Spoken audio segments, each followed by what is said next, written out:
नमस्कार दोस्तों। एसबीआई की जूनियर एसोसिएट की वैकेंसी आई है। आइए देखते हैं इसका डिटेल नोटिफिकेशन। तो recruitment of junior associate customer support and sale, तो ये वैकेंसी है। आप इसकी वैकेंसी भर सकते हैं 7/9/2022 से 27/9/2022 तक। अभी क्लरिकल ग्रेड की वैकेंसी है और एक candidate can apply one state only. तो आप ऐसा नहीं है कि बहुत सारी, ये स्टेट वाइज वैकेंसी निकली हुई है जिसमें लोकल नॉलेज और लोकल लैंग्वेज की रिक्वायरमेंट मांगी गई है। तो स्टेट वाइज आप अप्लाई कर सकते हैं। आप अपनी ही स्टेट में अप्लाई करें, इस बात का ध्यान रखिएगा। ठीक है। अभी स्टेट में वो एक जिन लोगों का, जैसे उत्तर प्रदेश से हैं, हिंदी उनकी लैंग्वेज है, अगर उन्होंने इंग्लिश में एजुकेशन ली है तो वो हिंदी का चेकिंग करना चाहेंगे आफ्टर मेंस एग्जाम। तो ये चीज़ ध्यान रखना है कि या तो आपका एक सब्जेक्ट हो, जैसे आपने इंग्लिश में पढ़ाई की लेकिन हिंदी एक सब्जेक्ट लेके किया है, तो आपको देना नहीं होगा। नहीं तो आपको अलग से टेस्ट देना होगा। मान लो आंध्र प्रदेश का कोई यूपी में अप्लाई करता है तो उसको हिंदी का टेस्ट देना होगा, तभी वो क्वालिफाई करेगा, यानी फाइनल सिलेक्शन लिस्ट में आएगा। ठीक है, इस बात का ध्यान रखिएगा। तो लोकल लैंग्वेज एक मेन क्राइटेरिया रहेगा यहाँ पे। Fail to not offered appointment, अगर कैंडिडेट ये लोकल लैंग्वेज वाला क्वालिफाई नहीं करते हैं तो वो ऑफर लेटर नहीं उनको दिया जाएगा, चाहे वो मेंस क्वालिफाई ही क्यों ना हो। इसलिए पहले ये बात का ध्यान रख लीजिएगा कि ऑल इंडिया से सब लोग दूसरे स्टेट में मत अप्लाई कर दीजिएगा। Who produce 10th and 12th standard marksheet certificate evidencing having studied in specified opted local language will not be required to undergo language test. अगर आपने 10वीं या 12वीं में ये सर्टिफिकेट प्रोड्यूस किया है कि उनको आपको लोकल लैंग्वेज नॉलेज है, तब आपको ये लोकल लैंग्वेज का टेस्ट नहीं देना होगा। There is no provision for inter circle transfer. ये भी मत सोचिएगा कि आंध्र प्रदेश का कोई उत्तर प्रदेश में अप्लाई करे और बाद में सोचे कि एसबीआई के ब्रांचेस हर जगह हैं तो आप अपने ही सर्कल में हमेशा पोस्टिंग पाएंगे, दूसरी जगह नहीं जाएंगे। वैसे भी क्लर्क के केस में इंटर सर्कल ट्रांसफर एसबीआई में नहीं होता या बाकी बैंकों में भी नहीं होता है। तो ये एक बहुत क्लियर है। प्रिलिमिनरी एग्जाम जो है वो आपका नवंबर मंथ में होगा और मेंस एग्जाम दिसंबर या जनवरी में होगा। ठीक है। जो आपको इसमें अभी ये नीचे जो दिया हुआ है ना, स्टेट वाइज वैकेंसी दी हुई है। एक बार जो ज़्यादा स्टेट है उनकी वैकेंसी पढ़ देते हैं। महाराष्ट्र में सबसे ज़्यादा है 747 पोस्ट। ठीक है। उसके बाद में उत्तर प्रदेश में है, इसके बाद उत्तर प्रदेश में है 631 पोस्ट। ठीक है। बाकी 300 पोस्ट चेन्नई में है, चेन्नई सर्कल में है। बंगाल सर्कल में है 340, भोपाल में 389, बैंगलोर में 316, अहमदाबाद में 353 वैकेंसी। तो ये हो गया आपका वैकेंसी का डिटेल। सभी स्टेट जिनको देखना है अपनी स्टेट में वैकेंसीज देख सकते हैं। ठीक है। अपनी स्टेट में अप्लाई करिएगा या आप लोकल लैंग्वेज जहाँ की जानते हैं वहाँ का अप्लाई कीजिएगा। ठीक है।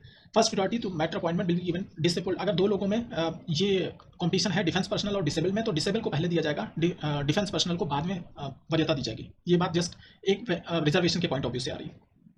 और अब आप ये देख लेते हैं कि एज क्राइटेरिया क्या है। तो हाँ, not below 20 and not above 28। तो ये हो गया जनरल के लिए। इसमें इसका मतलब हुआ कि 1/8/2022 को आपकी उम्र या तो 20 साल से ऊपर होनी चाहिए या 28 से कम होनी चाहिए फॉर जनरल कैंडिडेट। ठीक है। वो दिया हुआ है कि 2/8/1994 से 1/8/2002 दोनों डेट इंक्लूड किया गया है। ये बात बिल्कुल ध्यान रखिएगा, इन दोनों के बीच में हो जाइए होगी अगर आप जनरल कैंडिडेट हैं। अगर एससी कैंडिडेट हैं तो जो ये 2002 है, 1994 है, इसको 5 साल घटा लीजिएगा। अगर ओबीसी है तो 3 साल घटा लीजिएगा, यानी 91 हो जाएगा। यही डेट इंक्लूड करेगा। पीडब्ल्यूडी है 10 साल और पीडब्ल्यूडी एससी एसटी है तो 15 साल और पीडब्ल्यूडी ओबीसी है तो 13 साल। तो ये हो गया आपका क्राइटेरिया। और एज रिलैक्सेशन का, एक्स सर्विसमैन को 3 साल। ठीक है। और अगर 8 साल सर्विस किए हैं, 8 साल अगर वो डिसेबल है तो।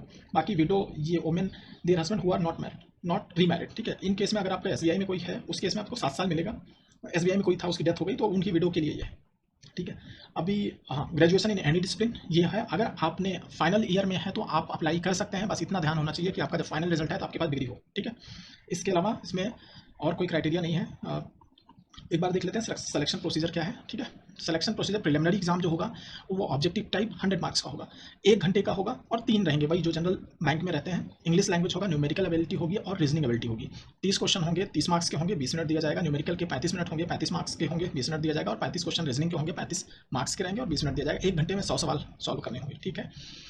निगेटिव मार्किंग है, इस बात का बिल्कुल ध्यान रखिएगा। ठीक है। 1/4 है, ये भी समझ लीजिएगा। इसके जो प्रिलिमिनरी एग्जाम होगा उसमें 10 गुना वैकेंसी ली जाएगी, यानी 5 हमारी ये टोटल वैकेंसी लगभग 5000 है। यहाँ पे दिया हुआ था, एक बार दिखा देते हैं।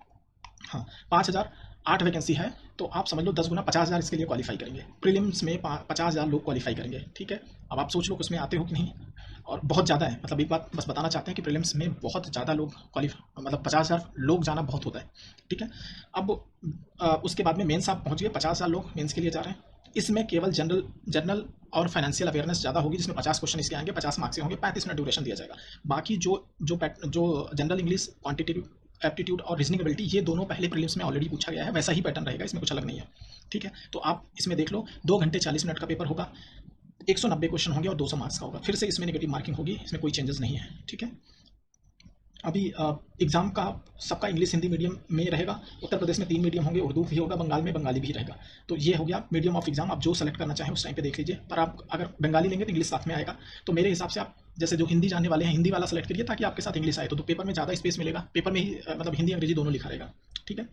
अभी लोकल लैंग्वेज के केस में उन्होंने दिया है 10th और 12th में अगर आपने हिंदी ली है या जो लैंग्वेज के मान लो आप चेन्नई के हैं तो आपका तमिल उसमें ले रखा है, तो आपको वो वाला टेस्ट नहीं देना होगा जो आफ्टर मेंस देना है बाकी लोगों को, या अपने स्टेट की लोकल लैंग्वेज का सिलेक्शन होगा मेंस के बेसिस पे। प्रीलिम्स केवल कट ऑफ के लिए होगा, यानी फर्स्ट शॉर्ट लिस्टिंग के लिए होगा, मेंस में ही मेन वो होगा। इसमें 3 गुना लोग लिए जाते हैं। अभी 50% अगर मान लो 5,000 वैकेंसी है तो उसका 50% ना वैकेंसी स्टेट वाइज वैकेंसी ये क्या करेंगे, रिजर्व रखेंगे कि कोई छोड़ देता है, कोई ज्वाइन नहीं करता उसके लिए। तो आप समझ लो कि जो फाइनल लिस्ट बनेगी वो 5,000 की नहीं बनेगी, 7,500 की बनेगी, क्योंकि उसका 50% और वो क्या कर रहे हैं, रिजर्व लिस्ट में रखे हैं। तो इसलिए आप 5,000 के लिए अप्लाई नहीं कर रहे हो, आप 7,500 के लिए अप्लाई कर रहे हो। और बहुतों को चांस मिलेगा जब वो पीछे वाले छोड़ देंगे। एक बार सैलरी देख लो, बेसिक पे है 19,900 रुपये। आपको 2 इंक्रीमेंट जब ज्वाइन करोगे उसके थोड़े दिन बाद मिलेगा। मेट्रो में इसकी सैलरी बता दी है इन्होंने, 29,000 रुपये होंगे। तो ये एक डिसेंट अमाउंट है। एसबीआई एक ब्रांड कंपनी है, बहुत सारी फैसिलिटी है लोन की बाकी चीज़ों की, तो आपको बिल्कुल आंख बंद करके अप्लाई करना चाहिए। हाँ, प्रोबेशन पीरियड 6 महीने का रहेगा।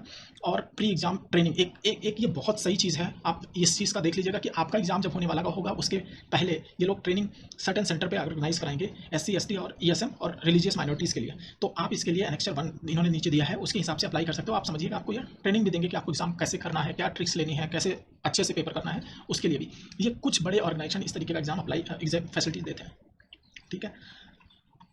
बाकी हाँ, ये हो गया आपका सेंटर्स कहाँ रहेंगे जब आप सेंटर चूज करेंगे, एक बार बस देख लो। बिहार में हो गया आरा, भागलपुर, दरभंगा, गया, मुजफ्फरपुर, पटना, पूर्णिया, ठीक है। यूपी में हो गया आगरा, अलीगढ़, प्रयागराज, बरेली, फैजाबाद, गाजियाबाद, गोंडा, गोरखपुर, कानपुर, लखनऊ, मथुरा, मेरठ, मुरादाबाद, मुजफ्फरनगर, नोएडा, ग्रेटर नोएडा, वाराणसी। उत्तराखंड में देहरादून, हल्द्वानी, रुड़की। तो ये जगह हो गई आपके